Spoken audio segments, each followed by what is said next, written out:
Depuis tout petit, on n'arrête pas de nous dire, sans cesse, les parents nous le rabâchent, c'est ne pas être hypocrite, ne pas dire de mensonges, ne pas faire de mal. Mais ils ont une drôle de manière de nous le dire, tu vois. Et ça, c'est dans toutes les cultures, dans toutes les religions. Les chrétiens, les catholiques, les musulmans, tout le monde ment. Tout le monde est hypocrite. Le commun des mortels est hypocrite.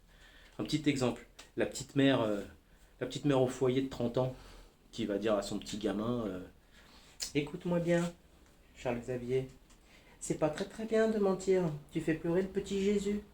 Attention à toi. Comment tu veux qu'un gamin il comprenne ça? Déjà, tu le rends fou, tu le perturbes à vie. Ça, c'est au moins 200 heures chez le psycho, quoi. Direct. Chez le rebeu, c'est encore pire. Il y a de quoi traumatiser un gamin. Et ça, toute ma génération, ils le savent. Par exemple, Abdel, dès que tu continues à mentir, si tu continues comme ça, le chitan, il va venir. Il va te mettre des clous dans tes yeux. Son beau-frère, il va venir avec le chalumeau, il va te brûler la langue.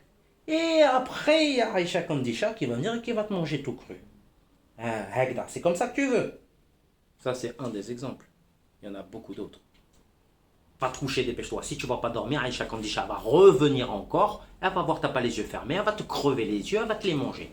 Surtout, ne va pas dans les toilettes pieds nus. Parce que sinon, le shaitan, il va sortir des toilettes, il va te mordre les fesses. Ok.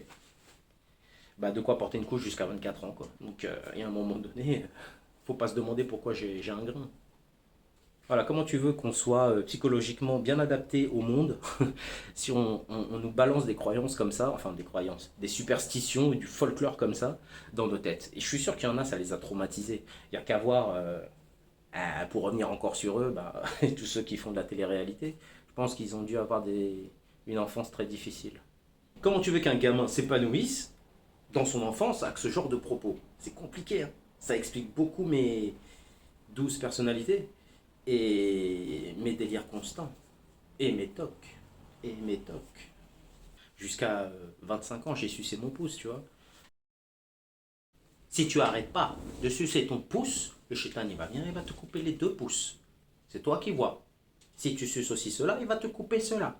Si tu suces celui-ci, il va faire pareil. Va te coucher et arrête. Mais bon, tout ça c'était à l'ancienne. Mais maintenant, il y a des personnes qui veulent prendre exemple sur nos darons. Vous savez de qui je parle? Les meufs, bien sûr. Les meufs, elles veulent faire la même chose, les superstitions à l'ancienne, pour menacer leur mec. Genre, si tu continues à me tromper, je te jure que le shaitan, il va venir, il va te couper ton... Hein? Ta corne de gazelle, là. Elle va être coupée. Continue. Tu vois, quand elles essayent de faire ça, mais ça n'a pas le même impact. Parce que t'as pas la même naïveté quand tu as 5 ans ou 6 ans que quand on a 20, 25, 30, 35. Des fois même plus, hein. Il y en a 40 ans, ils essayent.